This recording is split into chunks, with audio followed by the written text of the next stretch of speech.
Travel in the Middle Ages was not an ordinary activity. It was an act of exposure that stripped a person of almost all protection. To leave home was to abandon the few fragile safeguards that medieval life offered. Walls, neighbors, familiar paths, known dangers, all of that disappeared the moment a traveler stepped onto the road. Medieval people understood this instinctively. Travel was not romantic. It was frightening, exhausting, and often final. Every journey carried the unspoken possibility that the traveler would never return, and that possibility shaped every step. The roads themselves were hostile. Medieval roads were not planned or engineered for safety. They existed because people and animals had passed there before. Dirt paths twisted through forests, fields, and hills without logic or consistency. Stones shifted underfoot. Ruts filled with water and mud. In dry weather, clouds of dust choked lungs and eyes. In rain, the ground turned into a sucking trap that drained strength with every step. In winter, ice coated the earth and made even standing dangerous. There were no lights at night, no markings, no warnings. Darkness swallowed everything beyond a few steps. Travelers feared nightfall as much as any enemy. Bridges were among the most dreaded obstacles.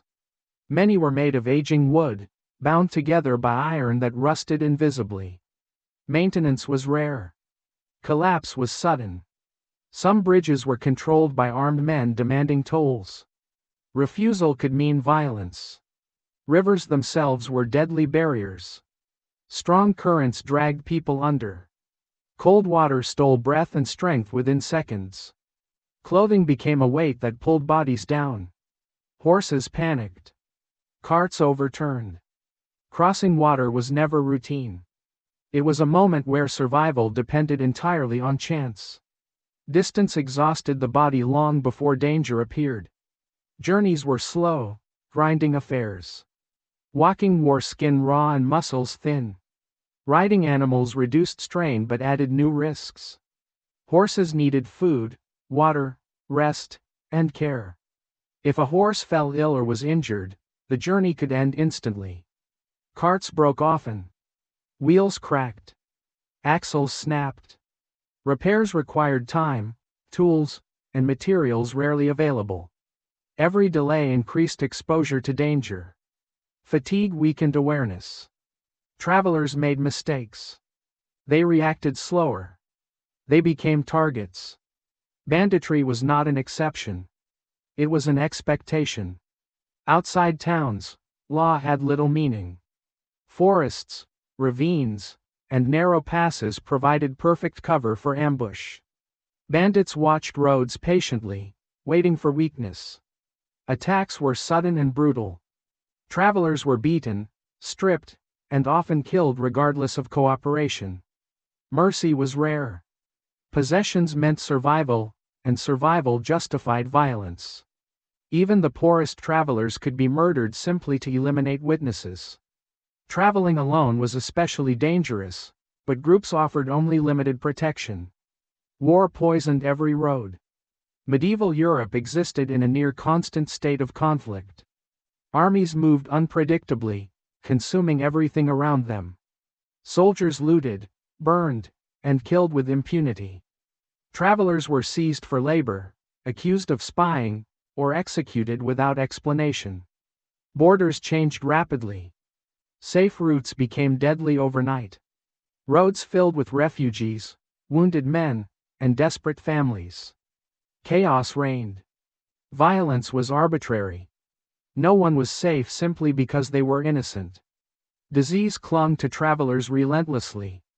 Inns and shelters were crowded, dark, and filthy.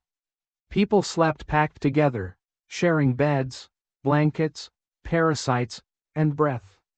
Lice and fleas thrived. Rats nested beneath floors and inside walls. Food was handled without hygiene. Water was reused and contaminated. A single night's rest could infect a traveler with illness that would kill them days later, far from help. Plague followed roads like a shadow. Travelers feared coughing strangers and swollen skin more than weapons. Once sick, continuing the journey became impossible. Being ill on the road meant isolation, abandonment, and death. Food and water were constant obsessions. Clean water was rare and unreliable. Rivers and streams carried waste, rot, and corpses. Drinking the wrong water caused violent sickness. Food spoiled quickly. Meat turned rancid. Bread molded. Supplies ran out faster than expected. Inns sometimes served unsafe food or diluted portions. Hunger weakened the body and the mind. A starving traveler moved slowly and thought poorly. Starvation was not dramatic. It was gradual collapse. Weather was merciless. Travelers were exposed to storms, cold, heat, and wind without protection.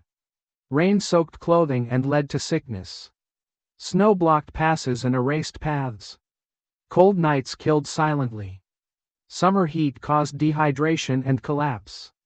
Storms destroyed bridges and flooded roads. Nature offered no warning and no forgiveness. Wild animals were a real and present danger. Wolves stalked roads, especially in winter. Packs followed the weak. Boars charged without warning. Bears defended territory violently.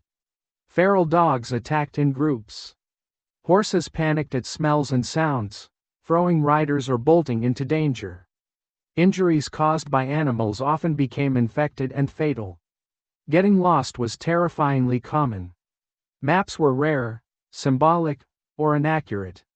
Travelers relied on memory, landmarks, or directions from strangers who might be mistaken or malicious.